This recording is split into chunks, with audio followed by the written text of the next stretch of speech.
Bonjour à tous, alors aujourd'hui je vous propose un exercice sur les fonctions affines. Donc le but de cet exercice est de dresser un tableau de variation et ensuite de faire une représentation graphique, donc il faudra la tracer, d'accord? Donc bien sûr, comme tu l'as pu le comprendre, tu peux aussi tracer ta fonction sur ta calculatrice, mais là le but de l'exercice c'est de tracer ta fonction sur papier. Tu verras dans une prochaine vidéo comment tracer une fonction et afficher le tableau de valeur sur ta calculatrice. Je t'invite donc à faire cet exercice et donc de mettre la vidéo en pause. Et lorsque tu auras terminé, de mettre la fonction play afin de pouvoir la correction avec les explications. Je suppose que tu as eu le temps de faire l'exercice, donc nous allons corriger cela ensemble. Alors, ici on nous dit quoi? On nous dit qu'on a une fonction f de x et g de x qui est définie sur l'intervalle moins 2, 5. Donc déjà, cette information-là, elle est importante. D'accord? Voilà. Donc ici, on sait que f de x est égal à moins 2x et g de x est égal à 2x plus 8. Dresser les tableaux de variation de f et de g. Donc, pour tracer le tableau de variation de la fonction f et de g, il faut déjà déterminer notre taux d'accroissement pour chaque fonction, ensuite d'étudier le signe et ensuite de déterminer le sens de variation pour ensuite avoir le tableau de variation. D'accord? Donc, on va faire toutes ces étapes. Alors, déjà, on va voir le taux d'accroissement.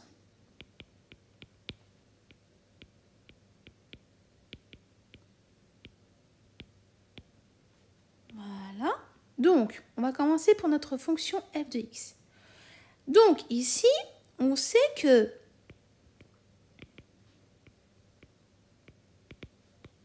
f de x est égal à moins 2x. Donc, ça veut dire quoi? Bah, automatiquement, A, qui est notre taux d'accroissement, d'accord, est égal à moins 2. Or, on sait quoi? Bah, regardez, maintenant, on va faire le signe de A. Le signe de A, il est comment? Bah, il est négatif. Pourquoi? Car on sait que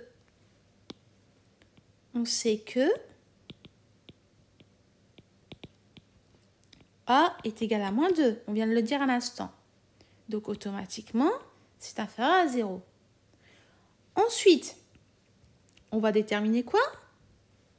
On va déterminer son sens de variation.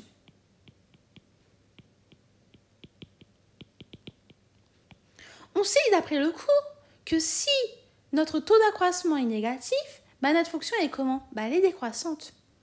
Donc, f est décroissante.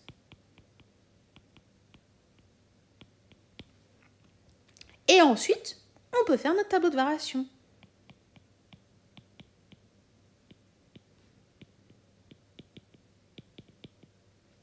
D'accord? Donc là, on va faire le tableau de variation pour notre fonction f. Donc, on fait ça. On met la x, là on met f. On sait que l'intervalle ici c'est moins 2, 5. Donc ici on va être moins 2. Et ici on va mettre 5.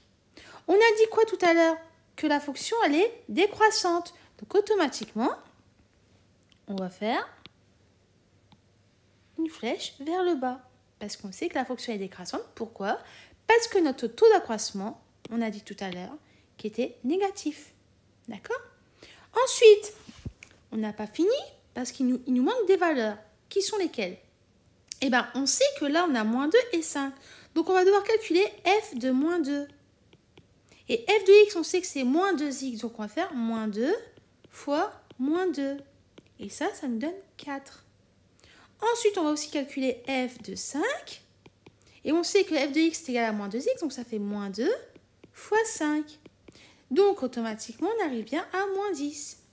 Et on complète notre petit tableau. Donc ici, on a moins 10.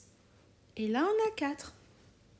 Voilà. Donc déjà, on a pu répondre à la première partie de la question qui était de déterminer le tableau de variation de la fonction f. Donc maintenant, on va procéder de la même manière, mais pour notre fonction g. Donc, taux d'accroissement.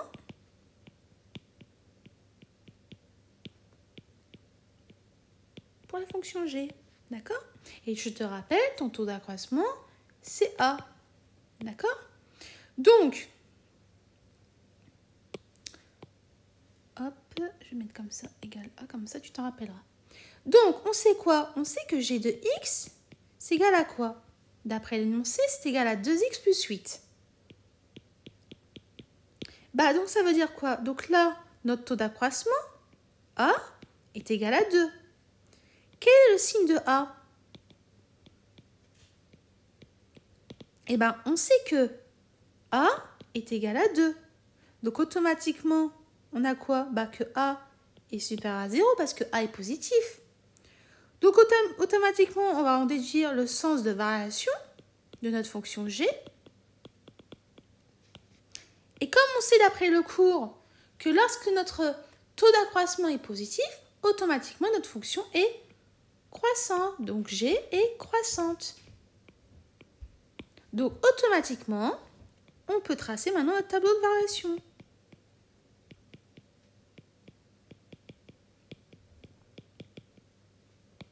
Voilà. Donc, on fait nos petits tableaux.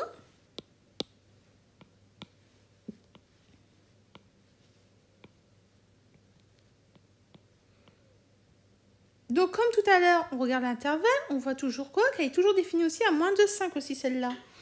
Donc, on va mettre moins 2, 5. Et comme on a dit tout à l'heure, notre fonction g est croissante, donc automatiquement, elle monte vers le haut. Et aussi, comme tout à l'heure, on va devoir calculer g de moins 2. Et comme on sait que g de x est égal à moins 2x plus 8, bah, tu vas juste remplacer ton x par moins 2. Donc, ça veut dire que je vais faire 2 fois moins 2 plus 8. Et donc, 2 fois moins 2, ça te fait moins 4. Plus 8, tu arrives à 4.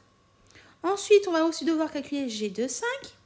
Et comme tout à l'heure, tu vas faire 2 fois 5 plus 8. Et comme tu sais, 2 fois 5, ça fait 10. 10 plus 8, ça me donne en tout 18.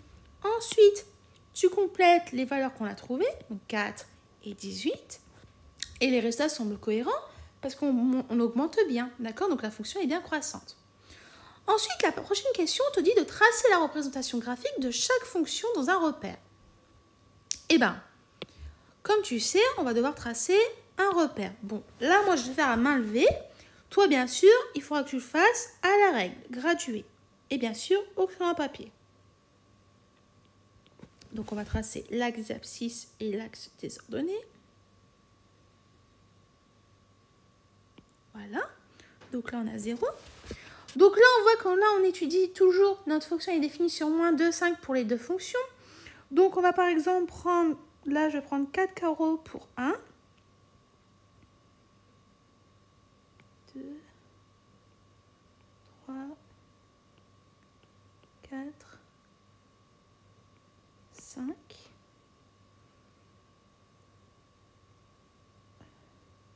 Moins 1, moins 2. Donc voilà, je ne vais pas aller plus loin parce qu'on a dit que la fonction était définie sur cet intervalle-là. Donc ensuite, là, je vais faire 2 carreaux pour 1, comme ça il y aura assez de place. Donc après, c'est toi qui vois, hein. Tu aurais pu prendre aussi 4 carreaux et 4 carreaux. Hein. Mais là, c'est par rapport à mon organisation, c'est pas pour que je puisse avoir assez de place, tu vois, pour tracer ma fonction. Et comme tu sais, pour tracer une droite, il nous faut minimum 2 points.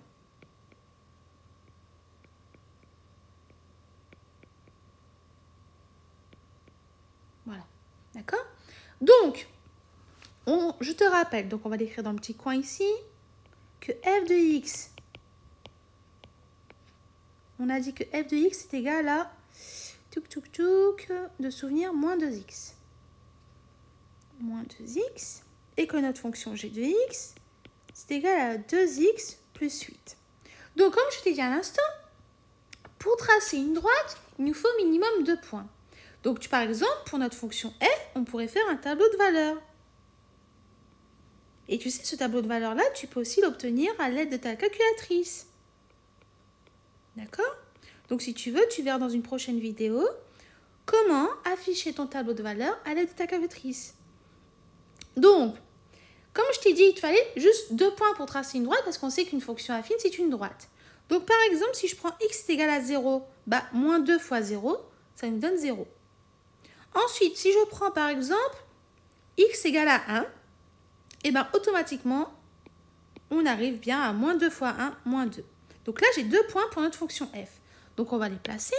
Donc le premier point, c'est de là. On a quoi? Donc là, ceux-là, je vais les prendre en bleu. D'accord? Donc je vais te faire ça, comme ça tu vas suivre au fur et à mesure.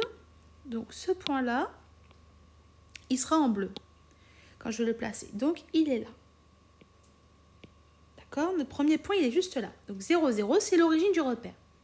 Ensuite, notre deuxième point, je vais le mettre en vert. Comme ça, tu vas pouvoir suivre comment je fais. Donc, on nous dit que x est égal à 1. Et donc, automatiquement, notre f de 1 est égal à moins 2. Donc, au niveau de l'abscisse, on est là. D'accord? Et au niveau de l'ordonnée, on arrive à moins 2. Donc, comment tu vas faire? Tu vas faire des petits pointillés comme ça pour arriver à ton point. Donc, automatiquement, notre deuxième point, il est là.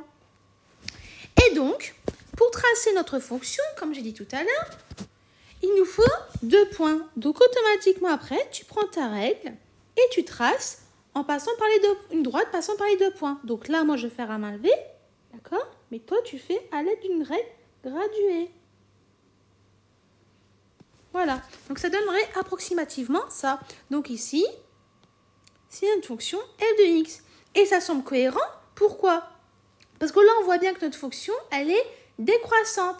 Et c'est ce qu'on avait trouvé tout à l'heure dans notre sens de variation. Allez, maintenant, on va faire pareil. On va faire un tableau de valeurs pour notre fonction g de x. Et là, pour notre fonction g de x, on a 2 méthodes. Je vais t'expliquer après. Alors, par exemple, si on prend x est égal à 0, automatiquement, tu remplaces 2 fois 0 plus 8, ça te donne 8. D'accord? Si tu prends par exemple, je sais pas, x est égal à moins 2. Non, je prends des valeurs comme ça quelconques. Hein. Donc, moins 2, ça te fait 2 fois moins 2, moins 4, plus 8, ça fait 4. D'accord? Donc, par exemple, je vais prendre une première couleur. Si je prends la couleur jaune pour tracer le premier point. Donc, on voit qu'il a pour coordonnée 0, 8. Donc, tu pars de 0 et tu vas à 8. Donc là, il faudrait que j'augmente ma graduation. Oups. Hop. Ah. Voilà. Donc là, on a 7. Là, 8. Donc, hop, on arrive à ça. D'accord? Donc, c'est à peu près. Hein. Donc, notre point, il serait là. Notre point, il serait juste là. Donc, le point qui a pour coordonnée 0, 8. Notre deuxième point, on voit quoi? On voit que c'est moins 2, 4. Donc, par exemple, on va prendre la couleur là.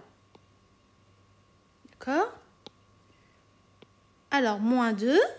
Et on descend et on remonte à 4. Donc, pareil, comme tout à l'heure, on fait des petits pointillés. Voilà. Et ton point, il est juste là. Et comme je t'ai dit tout à l'heure, pour tracer une droite, il te faut minimum 2 points. Donc, automatiquement, tu vas prendre ta règle graduée et tu vas tracer ta droite. Donc, par exemple, là, si je vais le tracer, allez, d'une couleur, on va dire comment? Allez, on va faire en bleu. On va tracer notre droite en bleu. Donc là, moi, je vais faire à main levée, hein, comme tout à l'heure. Mais toi, tu fais à l'aide de ta règle graduée. D'accord? Donc, c'est approximatif. Hein. Donc là, on a tracé notre fonction g de x. D'accord? Donc, automatiquement, ça semble cohérent. Pourquoi? Parce qu'on sait que là, on voit très bien que notre fonction g de x, elle est croissante. Et c'est ce qu'on a trouvé tout à l'heure dans notre sens de variation, que notre fonction g était croissante. Alors, la deuxième méthode pour tracer ce type de fonction, parce que là, c'est une fonction qui est affine, comme tu sais, ton 8 qui est ici, c'est l'intersection avec l'axe des ordonnées. Donc, automatiquement, on avait notre premier point qui était là. Et ensuite, tu aurais pu prendre un deuxième point quelconque, et comme on a fait tout à l'heure, et tu places. D'accord? Donc voilà. Donc là, je t'ai montré comment déterminer le sens de variation à l'aide du signe de A, donc ton taux d'accroissement. Comment ensuite tracer ta fonction à l'aide d'un tableau de valeurs. D'accord? Donc j'espère que cette vidéo t'a été utile et que tu as pu comprendre toutes les explications que j'ai pu t'apporter. Je te dis donc à bientôt et au revoir.